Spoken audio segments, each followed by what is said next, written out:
Hi guys, welcome to episode 6 of the W2L podcast, where I speak with those who are living their lives by their own accord and are loving it.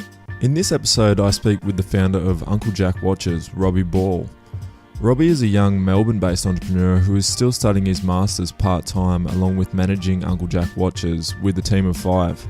He founded Uncle Jack a couple of years ago with AFL star Brandon Ellis and has since then gone on to a successful launch in the UK and has racked up a following of 57,000 people on Instagram and 28,000 on Facebook. He also has a new line launching on the 15th of November in collaboration with Gale and the Movember Foundation, so make sure to check out his goods at unclejackwatches.com. The cool thing about Robbie's story is that it is so relatable. He's just a normal, everyday young Melbourne guy who has built an empire and a huge following. And if you'd like to read about his personal journey, you can check out his blog at Melbournepreneur, which is great because it's a really detailed window into the life of an entrepreneur. But without further ado, here's the episode. Robbie, can you tell me about how Uncle Jack was born and what you were doing at the time and how you came about the idea? So I suppose it was kind of born out of I was looking for a gift for a friend for his birthday, and just shopping around the mainstream retail shops, and everything was pretty sort of complicated, complex, and just not really our sort of style, I guess. So I thought I could do it better, and we did. So here we are. Yeah, wow. So what were you doing? Like, you've got a background in like online marketing and web design? Yeah, so I started a web design and online marketing business, like the day after I graduated from high school. So I've done that for a few years. So that was a good little platform, where I learned a lot to sort of be able to transfer that into Uncle Jack. Yeah, so like I guess you knew a bit about like SEO and rankings and things like that. Yeah, I sort of had a pretty sound knowledge of a lot of those sort of things, it actually makes things a lot cheaper. You don't have to, because that sort of stuff is very expensive. Yeah. So it's pretty handy to know, even if you can't do it yourself, having a knowledge of what it takes, so you don't get ripped off down the track. Yeah, I find myself in a similar position. Like I know my way around Photoshop pretty well, and I've got a background in photography, and I know like a lot of web design stuff. So I guess you don't think about the hours that you're putting in that you'd have to pay someone else. Yeah, exactly. Photoshop is a big one, I think. Like if you can learn Photoshop, yeah, you're gonna save so much money. Definitely. So when you started Uncle Jack, you teamed up with Brendan Ellis and your friend Lockie Doran. Can you tell me about that? Yeah, so just kind of came up with the idea in my just sat home, just came to me, and I thought, you know what, like I grew up with Brandon. He lived about 200 meters from me, so I went down and I just said, hey, this is what I'm thinking. Are you interested? And he said, shit, yeah, I'm interested. So, we started planning it, and we were just talking about him. And Lockie Doran, who I was playing footy with, who I've known for quite a few years, overheard us talking. He said, "Oh, that sounds really good. I'm keen." So the three of us got together, started planning, and we went from there. What was the plan initially? Like, was it initially get a watch made from China, or did you want to do the full custom route, more like Melbourne Watch Company, or what was the process? Like we originally, it was so, when we started the watch game, I guess, was so mainstream. Mm-hmm. So when we started, it was not like, we didn't have really detailed plans of how it was going to go down, but we knew we wanted to be boutique, I guess. Yeah. So not necessarily competing with your Fossil and Marc Jacobs and that kind of thing, rather being an alternative. because you're not really going to knock those guys over. So we really wanted to just position ourselves as being different, and we did that with our first off with our name, which is just, people love our name. Like we get so many comments about people say it's interesting and it's pretty memorable. Yeah. And that was the first thing we sort of decided, is we didn't want to be, no offense to Timex, but we didn't want to be like, we didn't want to call ourselves Time Watch or anything. Yeah. No, it's like, it's catchy. It rolls off the tongue. You're like trying to think, who is Uncle Jack? It's good. Yeah, exactly right. Was the initial cost, like, did you put a fair bit of money into the initial thing? Like, was it quite risky early on, or was it like a real low risk, see how it goes kind of thing? As far as we were concerned at that point in time, it was a lot of money. With no sort of, as is the nature of business, there's no sort of guarantees that you're going to get your money back. But in saying that, we did it pretty sort of cleverly. We did it quite lean. But once we started selling a few, we were all in. So, we invested quite a bit of money, but it's worked out in the end. Yeah. And what was the arrangement with your partners? Like you're doing like some design and some online marketing. What are the other guys doing? It's changed a lot since those early days. The structures, we have bigger and better structures, I guess, at the moment. But in those early days, it was a bit of a scramble. We all sort of had little roles that we were doing. Brandon's full-time AFL player. He can't be in the office every day, setting up Facebook ads or whatever he's doing. So, now it's a totally different, but at the start, we're all just kind of scrambling to put it all together, I guess. There's not a whole lot of structure. Yeah. It's kind of like do what you can and then maybe pass it on to someone else and they can do the other stuff. Exactly right. Yeah, cool. How, like, I know the watch space, especially the, like, in your price range, the minimalist style, there's a lot of watches in that space, like the Fifth and the Horse. How do you find the climate? Is it like highly competitive, or how do you feel about it? When we launched, I guess the only other sort of competitor in our sort of, as you're saying, boutique minimal type of market was the Horse, and they've been around for forever. I don't even know when they launched. Honestly, compared to Uncle Jack, the name, the Horse is a terrible name. I don't want to wear a horse on my wrist. Yeah. The Fifth and the rest launched after us. A little bit of a spiral effect, and we've actually sent out a few cease and desist letters ourselves.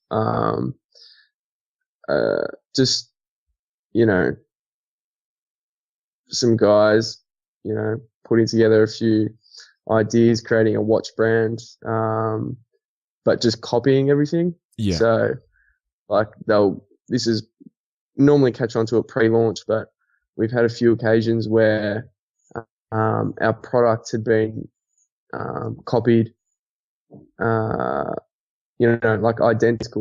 Our website being copied, our logo was pretty much the same. So, yeah, we've had a few issues with that, but yeah, as you say, with that sort of market, it's super competitive. But we're lucky we got in early in that kind of market, I guess, because people, I mean, not just in watches, but in general, consumer products are definitely leaning towards boutique or different types of items. So it's far less mainstream, I guess. Yeah, like to the point where like wearing Prada, like Prada sunnies, it's like it's tacky. It's not even close to cool. Exactly. Yeah. So it's like with the cease and desist letter, I was just reading your blog earlier. You mentioned you were hit with one early. Yeah, we got hit with one for our name. We actually didn't have. Although to be fair, we didn't get. It wasn't a cease and desist. It was a chat. Um, but we had issues with our name because we were really trying to be Melbourne based. So everything, all our branding is quite Melbourne. Yeah. So we had an issue with our original name from another. It was a high-end watch company that had sort of also created a bit of a Melbourne theme. Yeah, I think I kind of catch your drift there. Yeah, so we had to go away from using Melbourne in our name. So yeah, and then we went back to the drawing table and sort of brainstormed a few names, and Uncle Jack was the winner. I feel like that could have been a blessing in disguise because you've launched in the UK now and you're going quite well there. Yeah, we launched in the UK in May of this year. So yeah, UK is going pretty well. It's good to just sort of reach out and people that wouldn't otherwise have seen our watches, which is pretty cool. Yep. And just seeing, people on the other side of the world purchasing watches, that started from, like spare bedroom type stuff and it's selling in multiple countries is pretty cool. Yeah, that's insane. That's crazy. How was, kind of cutting back a little bit, but how was the initial process of hiring and finding some manufacturers for your watch? Like, did you go through like Alibaba or another manufacturing website or something like that? Yeah, no doubt. It's super hard. Like I've got now, got quite a bit of sort of experience, not just in watches, but other products, sourcing and designing, with manufacturers. If it's your first go at it, it's really difficult. Alibaba is a good place to start. But it's a lot of suppliers put up like a bit of a facade and you don't really know unless you go over there, who they are, what their operation looks like.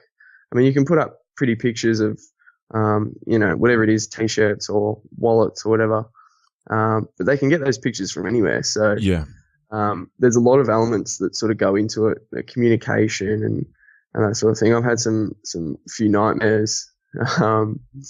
But then again, you get suppliers that are just, you click onto it straight away and you're like, these guys are professional. They know what they're doing. They use the right terminology. Often, a good sign of a good manufacturer is they'll have some design in-house. Yeah. So they won't rely on just your drawings and pictures and designs. They'll actually have a designer in-house that can put something together for you and say, this is what we're going to do. Yeah. So yeah, I guess you just learn little things along the way that sort of help you out. And like, did you just get back from China? Did you just visit your manufacturers the other week? Yes, was over in China and Hong Kong visiting our manufacturer, which is a really cool experience. Yeah, wicked. Did you learn much? Like, was it a really eye-opening trip? I'd say like the biggest thing for me was like we got a pretty good understanding of how all the processes involved in putting the products together. But the biggest sort of eye-opener was probably just the culture and the people, like how like the Aussies are so nice and we're fairly welcoming type. Yeah. But like the biggest thing that I noticed is just the Chinese would go above and beyond just to make you feel welcome. Yeah. Yeah, like it's just, like it's almost to the point where it's too much. But they're just so nice and, yeah, definitely got the royalty treatment, that's for sure. What was the trip for? Did you just want to check out how things were going or talk about some new development? Yeah, so I guess we're heading now into our Christmas period, which is our busiest time of the year. Obviously, because people are buying gifts as well. So yeah, bigger order than usual. So I just want to make sure everything was going smoothly in production. And of course, if you can, touch wood, there's an error. If you're over there, you can see it straight away and get it fixed before it actually comes. Yeah. So that's one of the big reasons I was there. But everything went smoothly and in and out, no problem. Yeah. Why do you feel like your product took off? Like, you had like pretty good early success. What would you put that down to? Probably a lot of things worked for us. Obviously we worked pretty hard, but there's a lot of luck in it as well. We launched at a really good time where watches as a product were not, they were really just coming in again as sort of a fashion piece. Yeah. So that was a really good time. We were at a time where influencers were not overutilized. So we were able to really see effective results from influencers, and not just traditional, Instagram influencers, like real life influencers. So Brandon was obviously a big connection there in getting a lot of the AFL guys to wear and promote the watches. Yeah. So that was definitely effective. Pre-launch was really important, where I reckon for probably 5 months we were just hyping. So like we had a landing page where we were collecting email addresses for people that were interested. So when we launched, they often say like, don't launch the crickets. Mm-hmm. We had an audience waiting for us to launch. So the first day we launched was a good day. Like, that's good. That's like for validation. That's great. Yeah. So you recently got the collaboration with Megan Gale. How did that come about, and what can you tell me about that? That's crazy. Yeah, it's pretty amazing. When I think back to probably 3 years ago now, just kind of doing some rough planning of the idea of Uncle Jack in a spare bedroom. The thought of me and Gale designing a range of watches for Uncle Jack is just insane. So the connection there is Brandon plays with Sean Hampson, mm-hmm. Who's partners with Megan Gale. So there's kind of, a link connection there. Yeah. But we just touched base because Megan's been wearing Uncle Jack watches from the start. She's been like super supportive of everything and got right behind it. So, we just touched base with her, see if she was interested in getting involved a bit more heavily, and yeah, she was super keen. So it just kind of spiraled from there. We co-designed a three-piece range, which is launching on November 15th. Yep. And we've had like quite significant media attention. I think a couple of Nova, Melbourne, Perth, Hughes and Kate in Melbourne, SEN Breakfast Radio, a couple of others in there. So we've had really good brand exposure from it. I bet. It's been a lot of work behind the scenes. Like, the term collaboration gets thrown around a lot now. Yeah. But this is like a true collaboration. Like, nothing gets done without the other party, I guess, sort of ticking off on it or, providing feedback on it. So it's a true collaboration. Yeah. So she's had quite a bit of input. Oh, absolutely. Yeah. We've sat down, a lot of, like, we've had a lot of sort of sit down saying, do we want to go with this or that? So every detail has been planned to a T. So it's been very consuming, I guess. But the results sort of speak for themselves. Yeah, because like collaboration, it can mean anything from put my name on your product and send me 20% all the way up to full involvement into design. Yeah, absolutely. Like, it's especially on Instagram now, like the term collaboration could just be like, we get countless messages of people saying, do you want to, which just means, can you send me a watch and I'll wear it? Like, it's a full collaboration. It's probably, I would say, it's the most difficult but most rewarding sort of project I've done so far in my career. Yeah, and like I guess as far as influence goes, I mean, she's like the fashion icon of Australia. I'm sure it's like the Midas touch. So I think that'll be Yeah, really good. That'll be wicked. yeah. I think they did a study and um, I can't remember exactly what it was. It was something like she was the most influential female in Australia on health, beauty, and fashion. So it's pretty significant. Yeah, I have no problem with that statement. That sounds 100% accurate. Yeah, Given my vast yeah, knowledge on the landscape. yeah. How is it working with Instagram influencers? I mean, like, can you tell me about that? What the process is and how that goes about?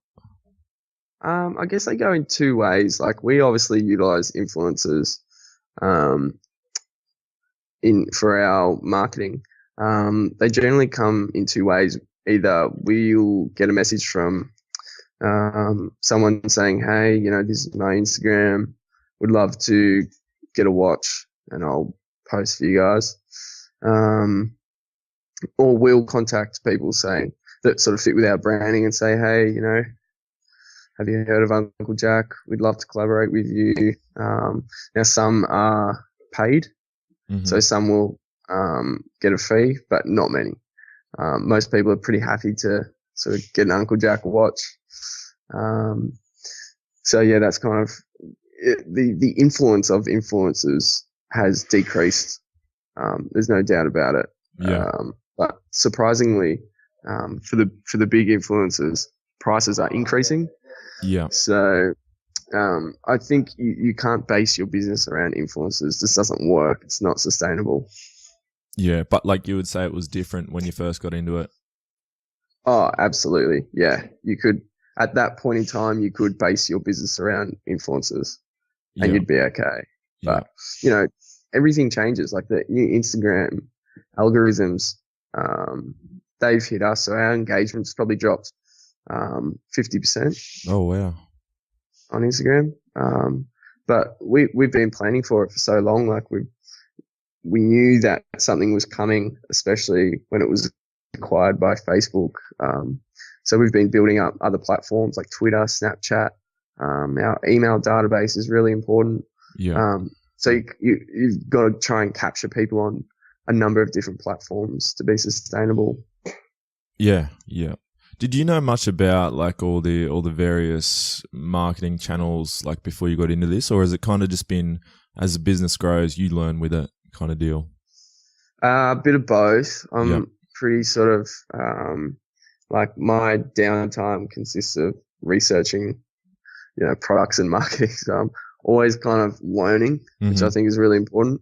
But definitely as things happen in your business, you have to react. But trying to be proactive is obviously more effective. Yeah. How do you find like Facebook ads compared to Instagram ads? What works for you? Yeah, it's interesting. We're using both.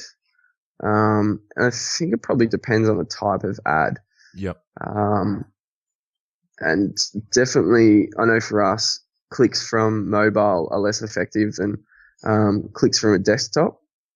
Yep. So, whether you're paying 50 cents for a click on Instagram and you might pay, just throwing out there, 75 cents on Facebook desktop, the 75-cent click is probably more effective than your 50-cent click on Instagram. Yeah. So yeah, it's just, and that could change the next day. Like it's just a matter of testing. Like at the moment, I think we've got probably 6 or 7 different ads running.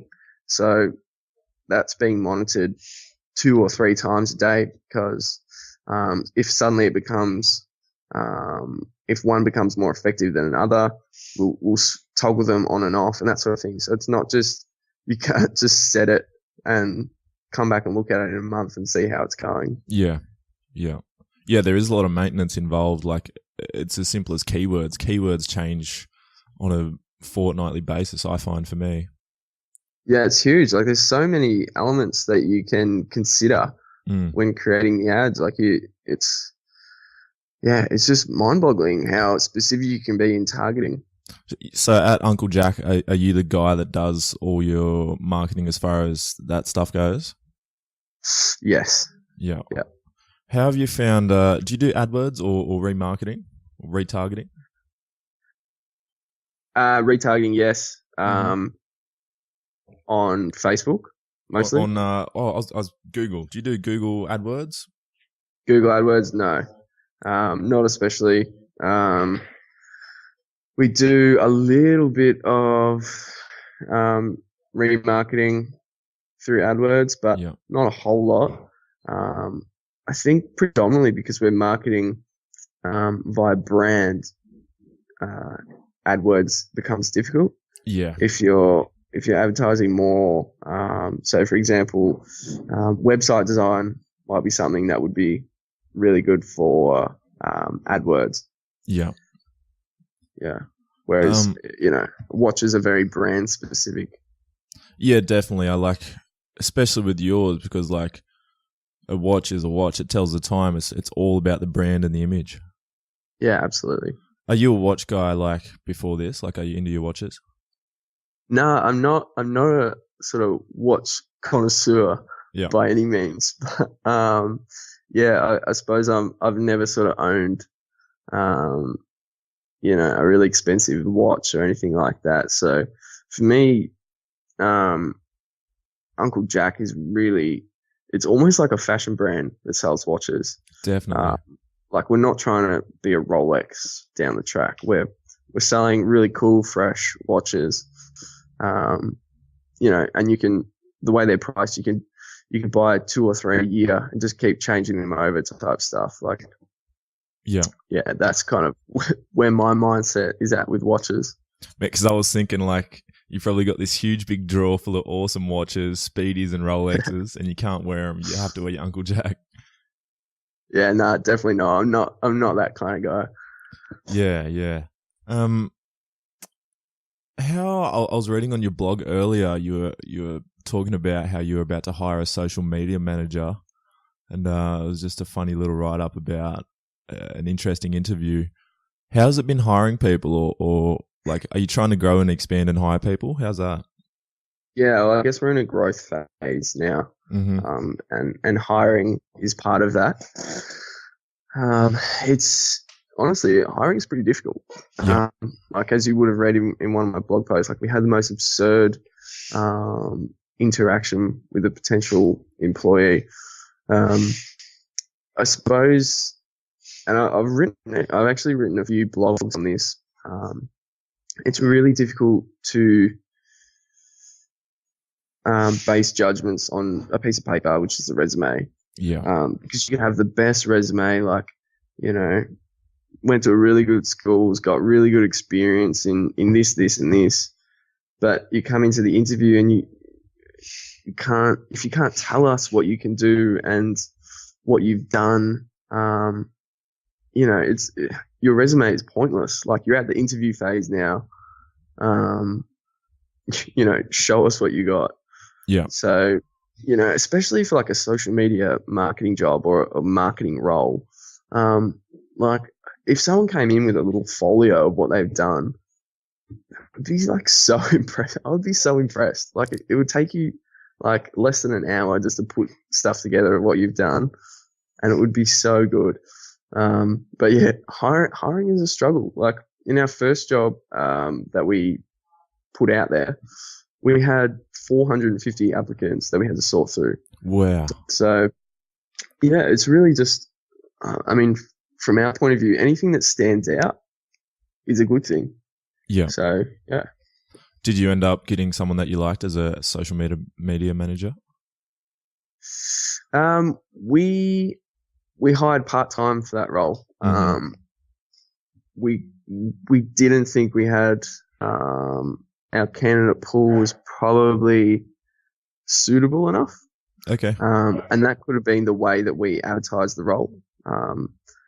So yeah, that's probably a learning experience for us is how you market the role, I guess. Yeah. That's a tough one because like everyone's on Facebook and Instagram all day and you got a ton of people coming in and be like, oh yeah, I'm really good at this. And you're like, what have you done? Like, oh, I'm on Facebook Exactly. a lot.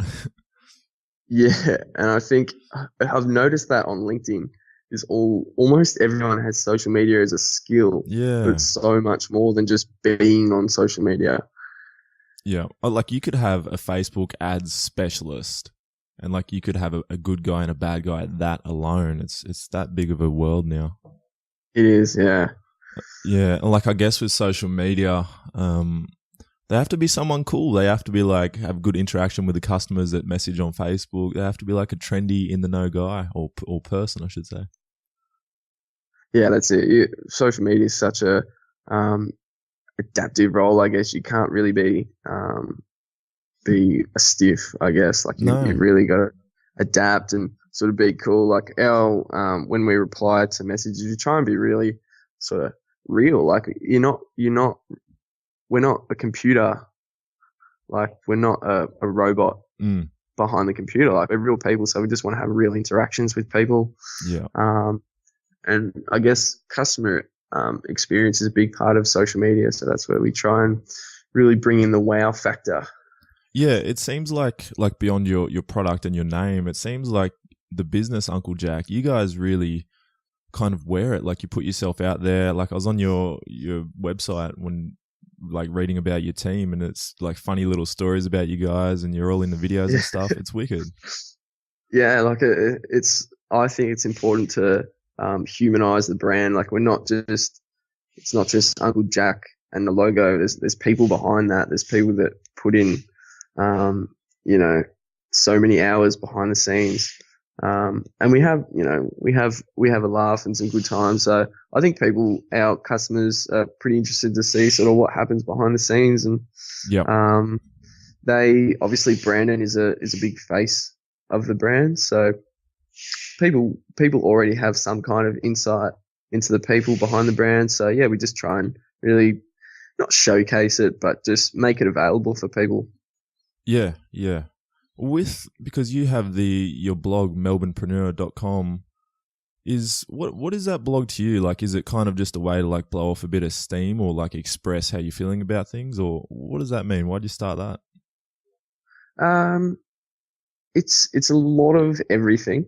Mm-hmm. But essentially when it comes down to it, it's my own personal entrepreneurial blog.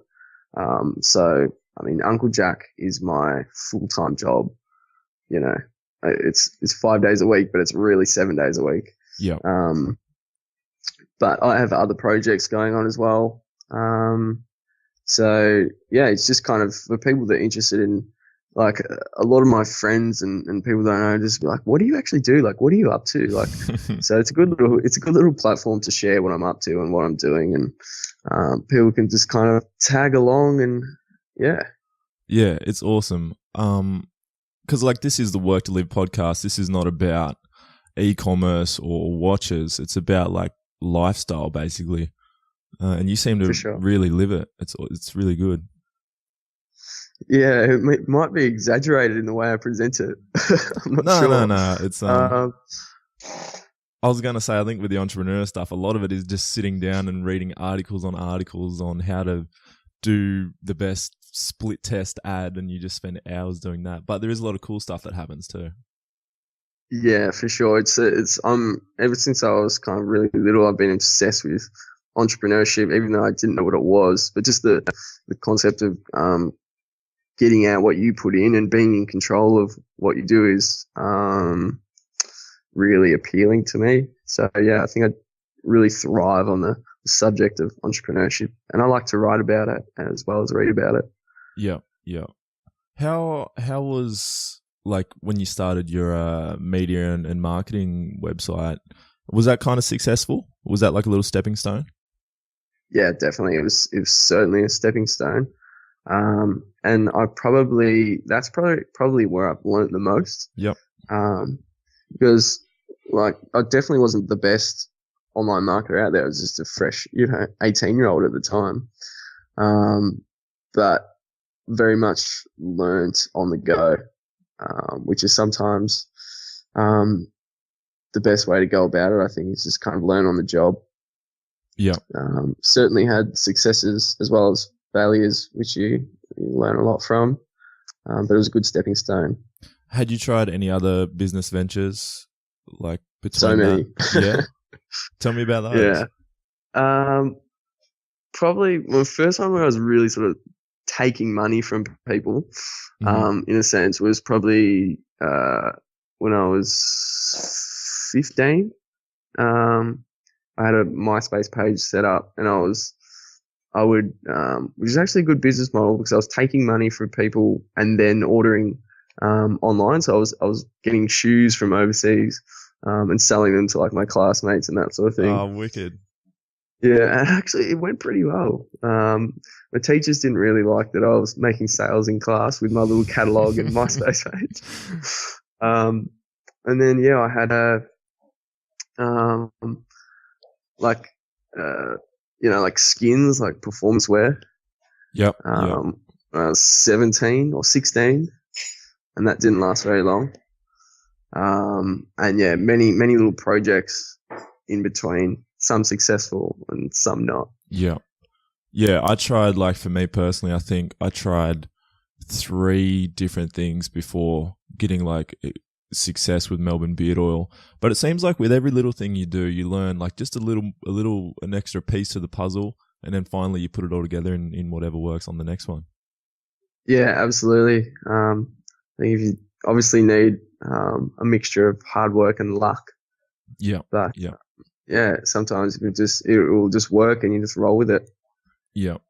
You've spoken at universities, haven't you, on entrepreneurship and stuff? Yeah, I've done a few little talks and bits and pieces. More so on the journey, I guess. Okay. Rather than specific entrepreneurial stuff. So universities are quite interested because I am, I'm still studying, doing my master's part time while I'm doing Jack. So I've done my my undergrad. It's pretty traditional sort of high school undergrad masters. So I think the universities are pretty sort of keen to share some knowledge on the journey in being a uni student, but also running a business. Yeah, definitely. Yeah. Why are you still at uni? Why have you not just like said, "Oh, I don't need this piece of paper. Uncle Jack's going well." Why do you want to keep doing that?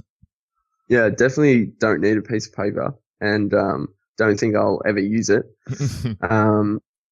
But I like to just kind of I don't know, like business is only one aspect, so want to sort of do the best I can in a number of facets of life. So I actually enjoy the academic side of things. So it's at the moment I'm part time, so I only do like a weeknight, one weeknight a week.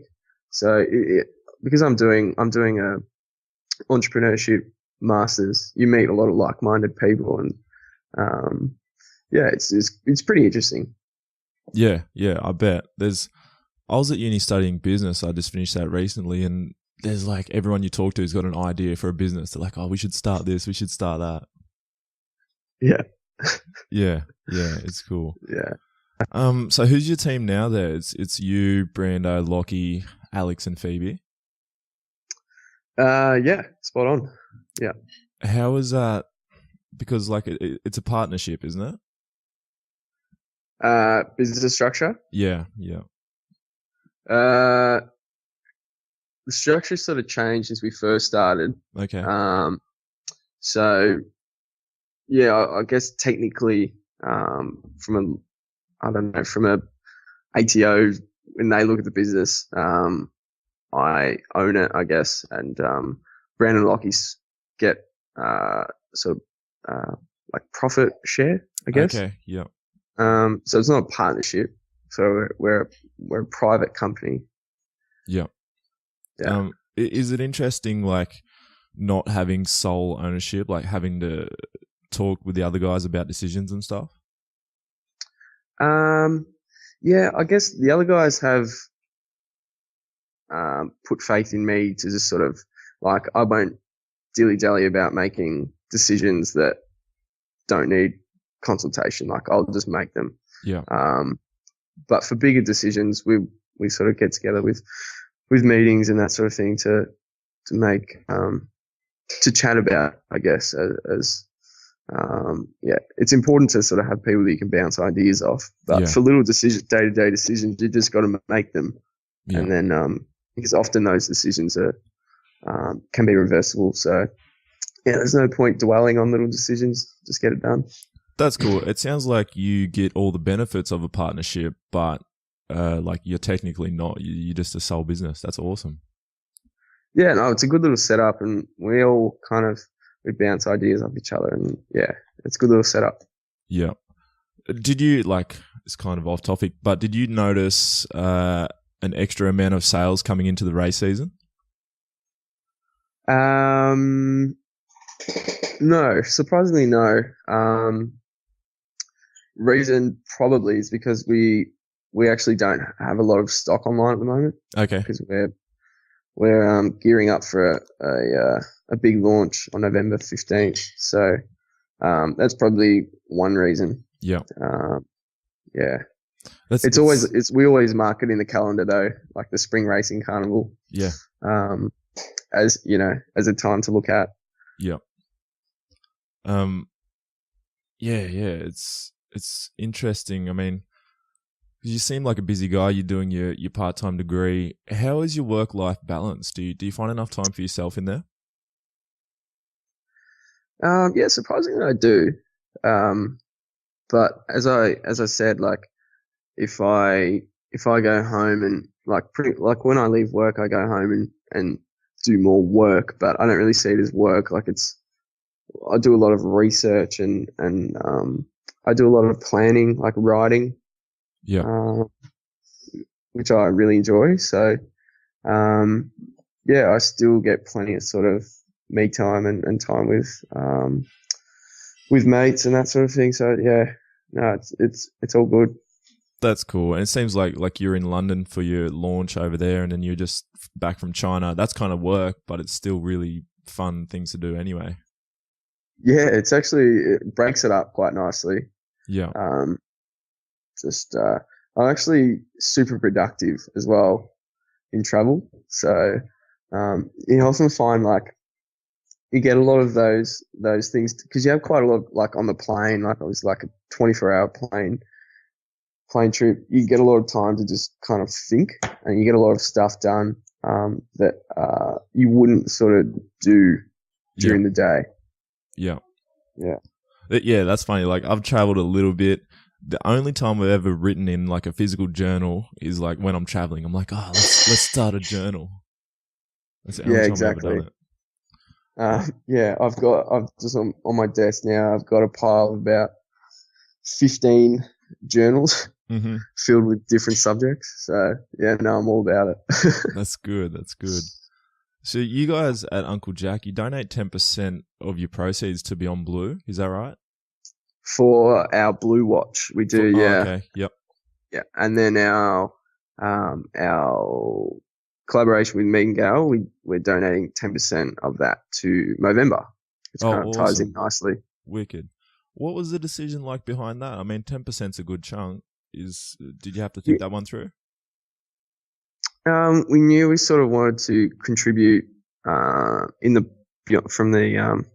the Blue Watch. We knew we sort of wanted to contribute to a charity, and we thought Beyond Blues obviously does amazing work, and they've got a connection, I guess, with the AFL as well. Yeah. So it kind of made sense, and we've donated quite thousands of dollars to Beyond Blue, so it's a good little contribution, something like I'm pretty proud of that we can do. Yeah. I guess we're fortunate to be in a position where we can do that, which is cool.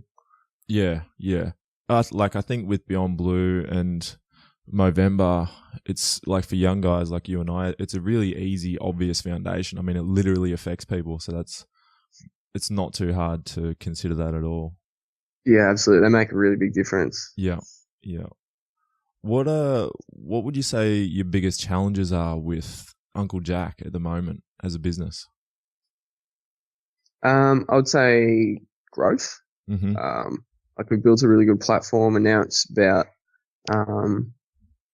growing the business, and is not really there's not one way to do that. So there's so many elements that go into growing it. So that's probably the biggest challenge, is just sorting everything out and monitoring everything, and everything from staff to cash flow, advertising expenditure. It's all being really closely monitored. Yeah. Do you feel like you're like close to market saturation for Australia? Like, you've got 57,000 followers on Instagram. I'd say no. Okay. Yeah, I would say no. There's still a lot of room to grow. Yeah. In Australia. Obviously, the US is a huge market. I tend to think that the US has quite different sort of fashion taste to Australia. Like they kind of wear real big clunky sort of watches. Yeah. So yeah, obviously the US is a big market, and hopefully one day we can sort of crack in there. But for now, Australia's a big market, and the UK is a similar market to Australia. So yeah, really focusing on those two for the moment. Would you consider designing like a more US specific product, like something varied from the minimalist like style that you currently do? Yeah, for sure. Absolutely. I mean, a lot of companies do that. Like they'll adapt their product or their branding or whatever for different parts of the world. So yeah, we would definitely have to look into that if we were going to launch there. Yeah. Like, I know you said earlier you're more of a fashion brand than a watch brand, but have you like considered mechanical watches or like a more involved full-on watch? No. It's not on the cards. Yeah. It's just the higher our price point goes, like the less appealing it is for our market. Like they don't necessarily want a $300-400 watch. It's not really like they're buying our watches because they're like obviously fashionable and really cool and trendy, but they're not going to cost you a lot. So it's not really on the cards at the moment. Yeah, it really is like a different market, isn't it? Like the people that buy your watches aren't going to be spending $10,000 on a watch. A different market. No, they're not in our market. Those people that are spending $10,000 on a watch. So yeah, you're right. They are two very different markets. Yeah. So you recently, what's your go with your logistics and your not your manufacturing, your logistics? Do you have a Melbourne warehouse now? So we were outsourcing, okay, to a Melbourne-based warehouse, and we've recently got the space next door to our office. So now we brought it back in-house. The warehouse is really good in that particular early growing phase of the business, but it gets to a point where you're paying too much for something you could be doing in-house. And the other one is control. Like as we're growing, adding new product is really difficult when you can't visualize the products that you have, like what's moving, what's not. If now and then something will go missing in the post, like Australia Post, it's so difficult to follow up if you're not completely in control. Yeah. Whereas now we're so on top of things in terms of like we have the ultimate control over the stock and where things go and how they go out. So that's really cool. I bet that'd be nice. Do you use Australia Post? Like, is that your primary shipper? Yeah, so we use Australia Post e-parcel for general orders, which is pretty good now that we're set up. It was real pain to get everything set up. Like, I guess because they have so many clients, they don't have time to just run you through every little step. Yeah. Once you do get set up, it's really good. Everything seems to be more automated, which is cool. How do you find Australia? I was going to say, how do you find Australia Post? Because I use them and I get a number of emails a day, like people asking, where's my product? And it's just not that fast. Yeah, it's generally pretty good. Yeah. Depends on the time of the year, I think. But in Australia, we really don't have other options in No. Australia Post, unless you're sending really expensive goods. You can use couriers, Mm-hmm. but there's really no option. So we just kind of have to deal with it.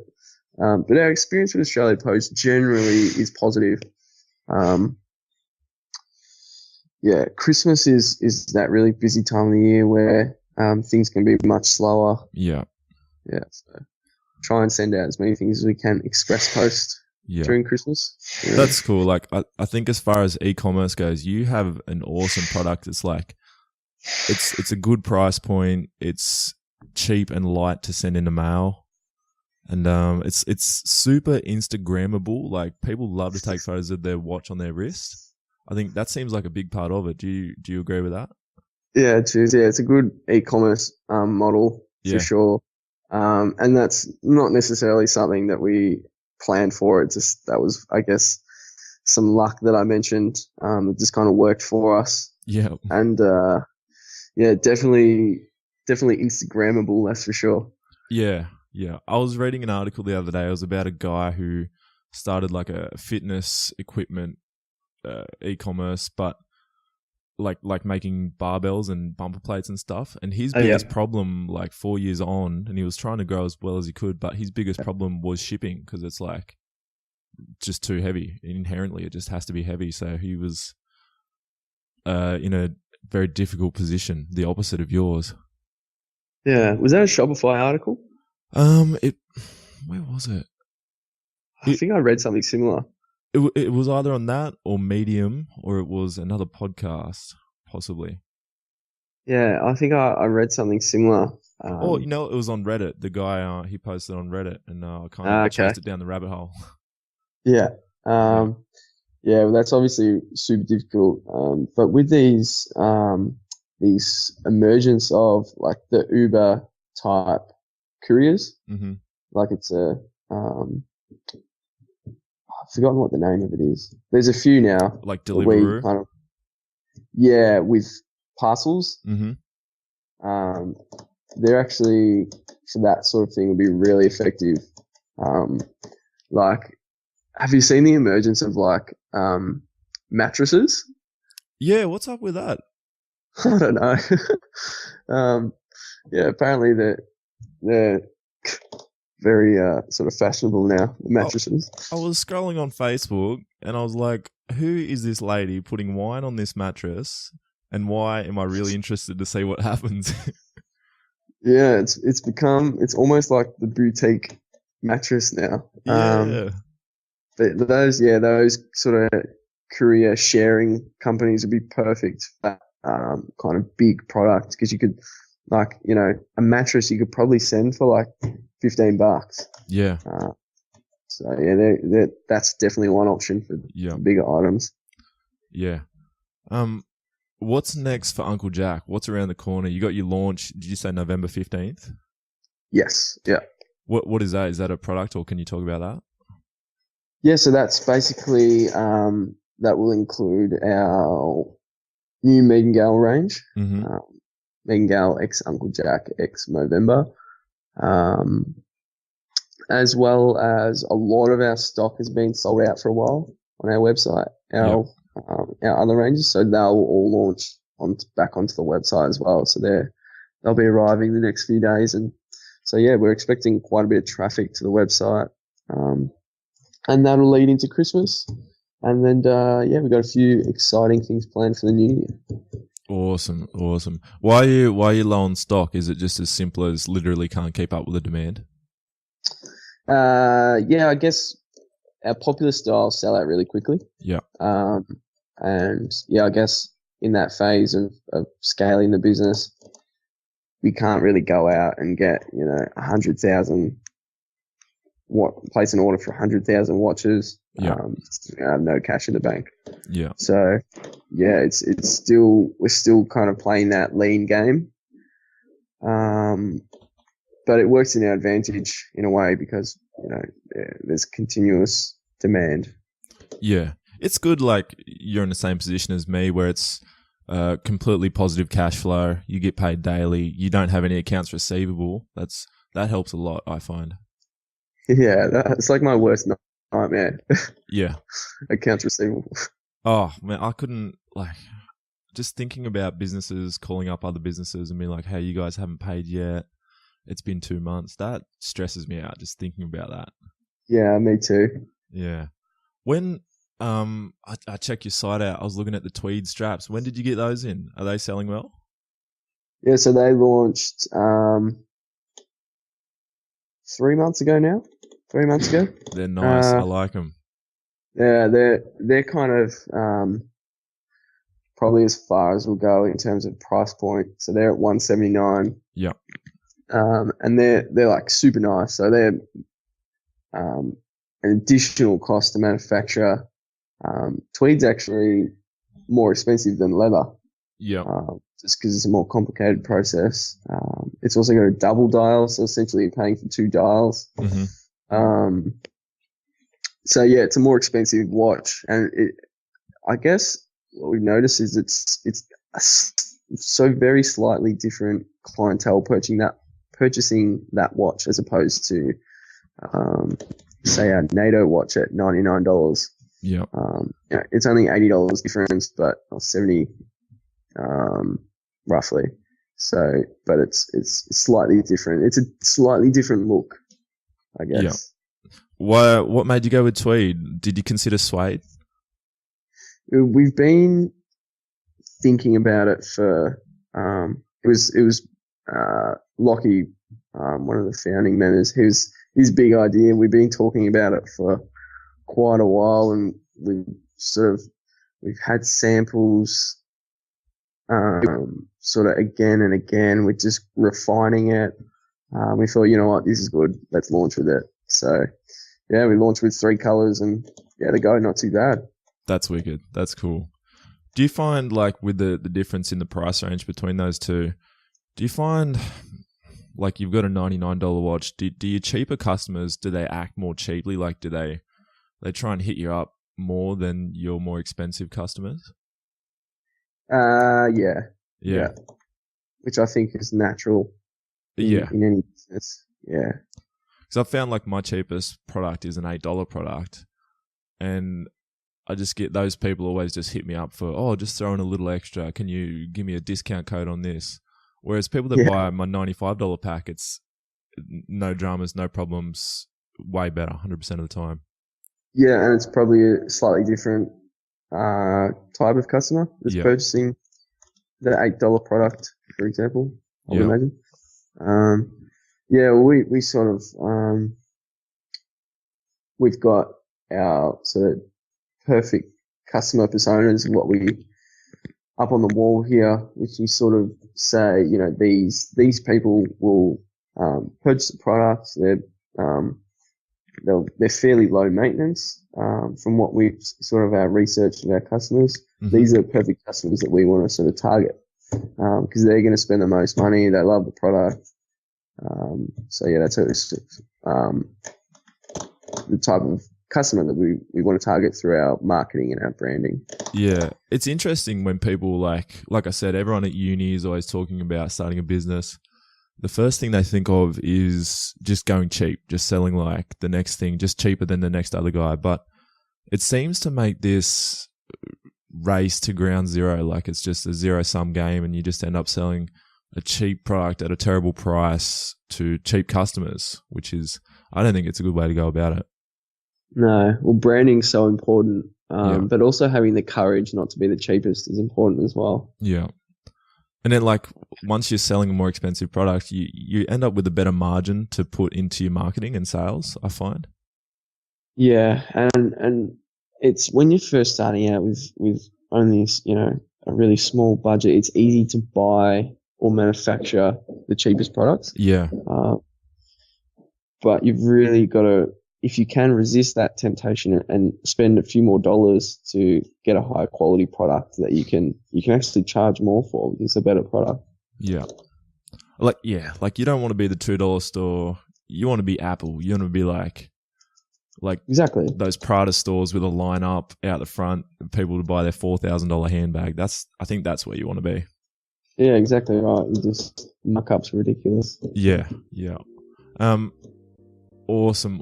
Robbie, it's been awesome talking to you, mate. Thanks so much for being on the podcast, mate. Really appreciate it. Thanks, mate. Appreciate it. Cheers. All right, guys, that does it for this episode. If you enjoyed this podcast, make sure to check us out on Facebook. If you listen on iTunes, give us a rating and a review on iTunes, and drop us a comment on YouTube or our Facebook or Instagram. We're on all those things. And if you have a guest who you think might be interested in coming on the show, just hit us up at worktolive.com.au and go to the suggested guest page. Drop a form there. And until next episode, bye.